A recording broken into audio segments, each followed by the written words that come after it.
Hello. You are tuning into another episode of The Wunderkind Show. Today's first topic, we are continuing to evaluate these Ravens. And look, I know that a lot of people are kind of over what happened last game because it's already Wednesday, so we're looking at bigger and better things. But here's the thing. History in what the last game is, which it is, if you do not learn from your history, then you're doomed to repeat them in the future. That's how life works.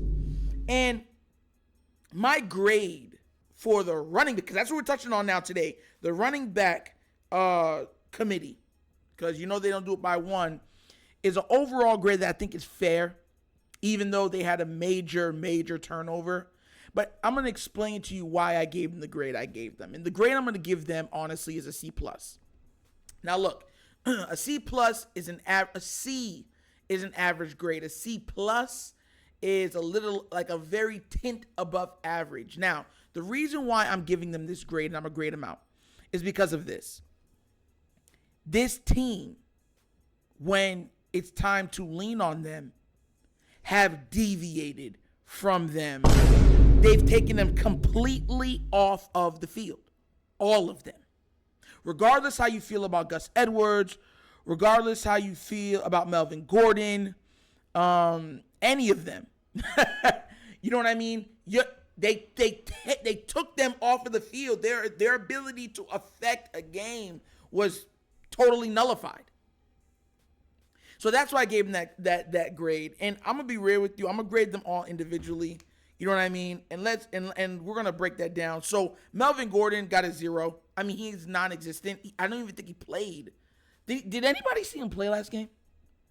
Seriously, did anybody see him play? Because I didn't see him play. And I wasn't surprised because, one, I thought that they were going to lean more on a Gus Edwards and in the pass game in a more explosive Justice Hill. Now, we're going to move to the two guys. Justice Hill. I want to say this as a caveat before I go any further. Justice Hill is an explosive runner. Explosive. Even after the injury.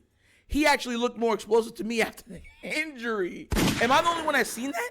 So, I got nothing but love for Justice Hill. But that fumble, getting punched from behind, was absolutely numbing. And I like him as a change of pace back. You understand? The biggest reason why I've always been down on Justice Hill, because a lot of people know that with me, is because I don't like him in pass pro. Like, he's supposed to be a change of pace back. Change of pace backs are usually third down backs. The problem with Justice Hill is he doesn't do well with picking up. You know what I'm saying? The blitz or even a rusher. Even if it's 2-on-1, he doesn't do well. He doesn't do well. Listen, he'll make some plays. He'll make some like hot sauce. Y'all remember what's it called? And one.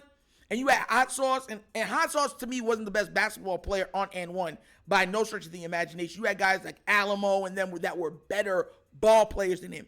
But he would just do some things. You'd be like,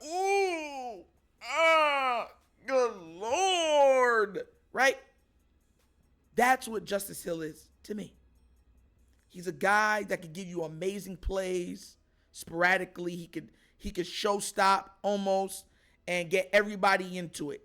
But to ride him to a win, I don't think that's what he's meant or capable of doing.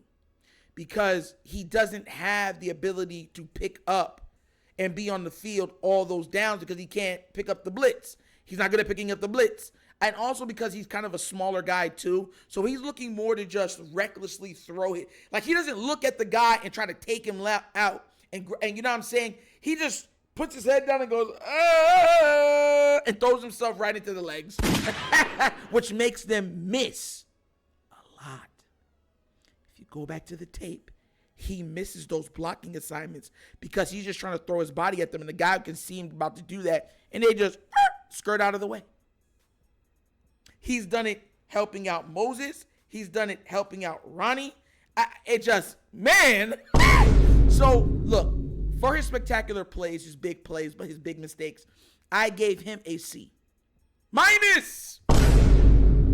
And I felt that was a fair grade to give him. Now, Gus Edwards, and this is where I'm really taking this episode to. Gus Edwards, to me, is an every down back. The reason why I say he's an every down back is because he's a power back that can churn out those 5, 6, 7, 8 yard gains, but he's just elusive enough, just quick enough, just fast enough that he could give you a 30, 40 yard boost or a run if it's blocked properly. And on goal line situations, he's absolutely like a Ram truck with going 90 miles an hour straight ahead with a roll cage and a front all steel bumper. Problem is that he's not used. Gus Edwards averages, I believe for his career, 5.4 or 5.3 yards per carry. That's for his career. We've seen him when they have to just lean on him, when everybody's hurt and there's just like rookies and people that John Harbaugh just will refuse to play. Carries the load just fine. 18, 19 carries, 110, 120 yards. He'll even contribute in the pass game. But when he's in there, he could chip properly because he's a bigger guy. 6'1", 220, 210 pounds. I gave Gus a B+. He does the dirty work, but doesn't get rewarded for it. He'll get let me tell you the type of team the Ravens are. We will run Gus, little short passes, dink and dunk, Lamar, a little bit of running here and there, and we'll methodically work all the way to the goal line. And when we're on the 2-yard line, they won't even reward him for his hard work. When he finally gets to the 2 or 1 yard line, they take him out. They'll take him out. They won't say, yo, Gus, bro, you got us up here. Go get your touchdown. No. They'll be like, oh, you're almost there. Psych. Come back here. Get on the bench where you belong. What did I tell you? That's how they treat him. You have to start asking and questioning yourself, like, why? Like, it's simple coaching. It's not like, oh, my God, this is a coaching predicament that I'm in that takes a higher level of maturity because I've been doing this for so long. No, these are common sense things. We've seen how good Gus is with Lamar. And we have been taken away from that multitudes of time. And I don't want to hear anybody make excuses saying, well, Gus this, Gus that, because J.K. Dobbins was complaining about the same thing. When J.K. used to get to the line, they're like, come out here, J.K. Yeah, come here. So, I remember King of Demise, who's my guy, Raul, that's my guy. I remember he was telling me, he was like, look, they do it purposely. They do it to suppress their stats. They do it to suppress their ability to earn in this market so that they can retain them. So the Ravens always know, like, look, we got these explosive guys, but we'll never be in a true predicament where we have to pay them because they'll never have the stats that it takes for them to get paid. I remember he was explaining to me, and I was like, bro, there's no way.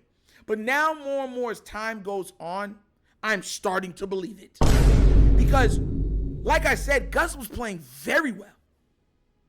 And Gus is good in the pass game. People forget some of the plays Gus has made in the pass game. He'll go out for a route, perfectly catch, and then he's gone.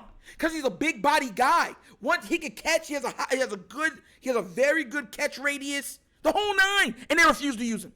Refuse. So then the question becomes, because remember, they weren't using him. They were doing this when Greg Roman was there. The only time we've seen them heavily rely on one running back since Lamar Jackson's been there is Mark Ingram. That's it. And think about it. once he had that really good year, what did he have? Like 15 touchdowns, 16, 17 touchdowns. They said, no bueno, we're never doing that again. It's always by committee. It's going to be Gus. It's going to be him. It's going to be JK. Then, of course, Ingram was supposed to be the lead back, but he was hurt, so they took him out, put JK in that role, and they kept suppressing JK, and JK was getting pissed. We seen them do this even in a playoff game. A playoff game that they could have won. A playoff game that they should have won. Their best playmaker on the field. Nope. We'd rather lose. That goes to, listen, that's beyond coaching. That's beyond coaching.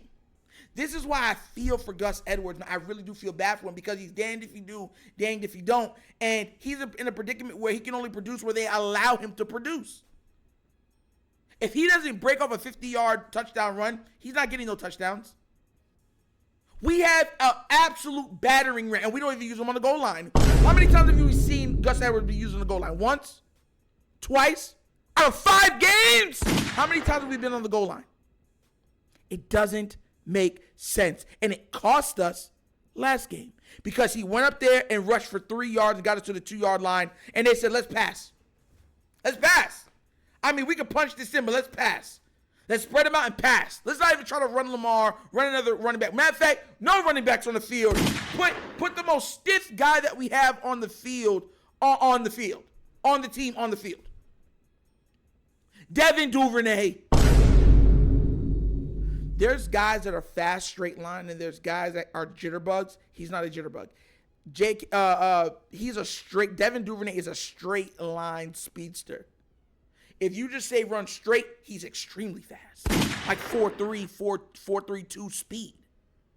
If you even tell him to go like this a little bit, that speed goes woo and drops. He does not have lateral quickness. For somebody as fast as him and his size, he does not have lateral quickness. That's his weakness. Why put him in then? Why? So that's why I gave the running backs the grade I gave them. I did not blame them for this loss at all, outside of the horrible fumble from Justice Hill. But Gus Edwards deserves to be the bell cow of this team's offense, and he's being suppressed. I truly believe he's being suppressed, and it's all about the money. I'm going with that narrative because you can't tell me different when we've seen it with JK. In a playoff game where JK was, every time he touched the ball, big play. As soon as he make a big play, sit on the bench. And it's like, bro, this is the playoffs. What are you doing? And they did it then. So I give them, that grade only because of the fumble. If he didn't fumble, they would have got a B+ for me. Straight up. Them coaches and the owner trying to suppress them from making money, they're costing us games, and they don't care. They're willing to lose to suppress somebody's worth. That's diabolical to me, bro. That's diabolical. But what do you guys think? Let me know down in the comment section. What do you grade the running backs from the last game, and how do you grade them going forward? Because if they refuse to let Gus do what Gus does, we're going to be seeing ourselves in these predicaments more times than not. But let me know down in the comment section, please, all right? And that's an episode of The Wunderkind Show! Thank you for watching. I know we get down, we have fun, and we laugh, but everything we talk about are rooted in what? Facts and truth. Please do remember, like, subscribe, hit that notification bell, leave a comment. You know, love the comments. And if you have not done so already, please check out The Wunderkind Show's Patreon. Yes, 3 tiers of content goodness waiting for your consumption. Yum, yum, yum. Give it a look. Give it a try. Let me know what you think. And at the bottom of the screen is a QR code. QR codes to a Cash App. Cash App located in the description of every video that we do. And the name of it is $, The Wunderkind Show. But once again, it's The Wunderkind Show. Show's Dr. signing off. And as always, you know my slogan. Peace. And I am out of here. Yerp.